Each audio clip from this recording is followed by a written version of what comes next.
Good day to you. Someone mistakenly sent me a whooping sum of 1,550,000 naira. I was shocked because I was never expecting such amount soon from anyone. Not quite long, the person that wrongly sent me the money called me via my personal phone number for refund that he made an erroneous transfer into my account.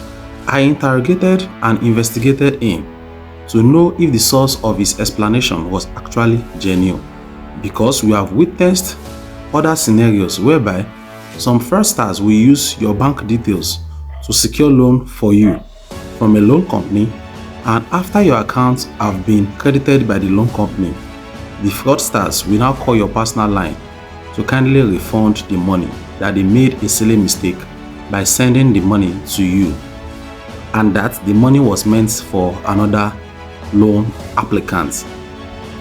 I reluctantly refunded him back his full money because he was my old-time friend, though we lost communication at some point, and this prompted me to ask myself some questions, that if I was the person or one of my fans that is hooked in this kind of situation and the receiver is not willing to send back the money, what will he or she do? That's why I came up with this kind of guide of how to retrieve your money that was mistakenly sent to someone else. To navigate the process of recovering money erroneously paid to an unintended recipient, it is essential for you to watch this video, because I will outline important key steps and considerations for those seeking to reclaim funds transferred in error. The first thing you have to do is to contact the recipient. If you have the contact information of the person who received the funds, reach out to them immediately and explain the situation. Politely request them to initiate a refund or return the money. Most people are willing to cooperate, especially if it's an honest mistake. Make sure to provide them with all the necessary transaction details, such as the transaction receipt and the amount sent. The number 2 thing to do is to report to the bank. You can report the erroneous transfer to the recipient bank by going to the bank and locate the customer service section of the bank. This report should include all pertinent transaction details and any supporting evidence. Upon receiving this report, the bank may choose to place a post-note debit (PND) on the recipient's account to prevent withdrawals exceeding the disputed amount while investigating the complaint. It is important to note that the recipient's privacy will be protected and their personal information will not be disclosed. If the recipient acknowledges the error and consents to a reversal, the transferred sum can be promptly returned back to your account. However, the bank cannot debit the recipient's accounts unilaterally without consent unless compelled by a court order or other outstanding obligations. The number 3 thing to do is to involve police, that is, police involvement. It is crucial to involve the police in the process of reversing an erroneous payment, even if fraud is involved. The police will obtain your statements and use the information provided by you to track the person's location and address. The person might be invited or arrested to the station, and he or she will be advised to refund the money back to its sender. The number 4 thing that you can do if the first, second and third steps you have done is not working is to obtain a court order for reversal. Legal representation becomes essential at this stage. Often, the recipient may be unreachable or unwilling to cooperate. In such cases, the bank will request a court order to initiate the reversal process. A legal practitioner will draft and file an application supported by an affidavit outlining all transaction-related facts and providing necessary documents such as transaction receipts and bank statements. The court will review this evidence before deciding on the reversal. The number 5 thing to do is filing location.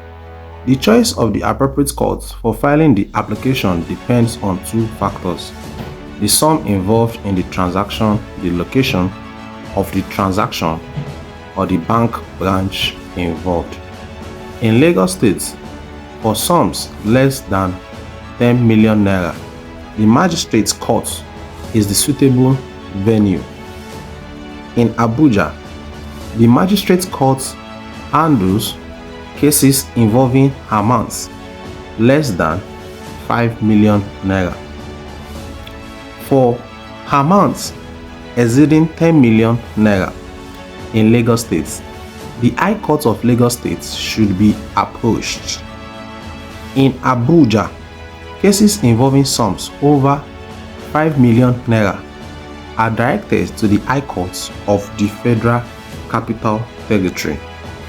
Once the court grants the order, and if the funds remain in the recipient's account, the wrongly transferred sum will be returned to the complainant. The number 6 thing to do: prove requirements for reversal order. To obtain a court order for the reversal of an erroneous payment, the claimant, that is, applicant, must establish several key elements. 1. Proof of the debit of the alleged sum, typically supported by debit notes or bank statements. 2. Evidence that the payment was made in error, demonstrating that the player had no legitimate business dealings with the recipient regarding the payment. The number 3 thing is disclosure of the recipient's particulars and bank account details, including names, bank, account number, and branch, if applicable, often provided through bank statements or debit notifications. Documentation of the complaints to the bank and the service of a demand notice, illustrating attempts to resolve the issue before litigation. The number 7 thing to do is service of court documents. Proper service of court documents on the bank and the recipient of the erroneous payment is fundamental to the case success. If service is not achieved, the action may be struck out or any judgment may be set aside on appeal. When the recipient address is unknown, an order of substituted service may be necessary. The 8th thing, which is the last, is debt recovery from a debtor customer. When money is erroneously paid into the account of a customer indebted to the bank may choose to debit the account to offset the customer's outstanding obligations. This practice is legally recognized as the right of set-off. However, it is unclear whether the right of set-off can be exercised against money erroneously paid into a debtor customer's account. The bank's right to set off typically applies to lawfully deposited funds, and exceptions may exist for funds involved in erroneous transfer. In conclusion, the recovery of funds erroneously transferred to unintended recipients in Nigeria is not an easy task, so you should always endeavor to check the name of the account holder you are sending money to before confirming the transaction by putting your PIN, fingerprint, or Face ID. For more suggestions or questions, kindly engage me in the comment box. I love extract infos. Kindly like, share and subscribe.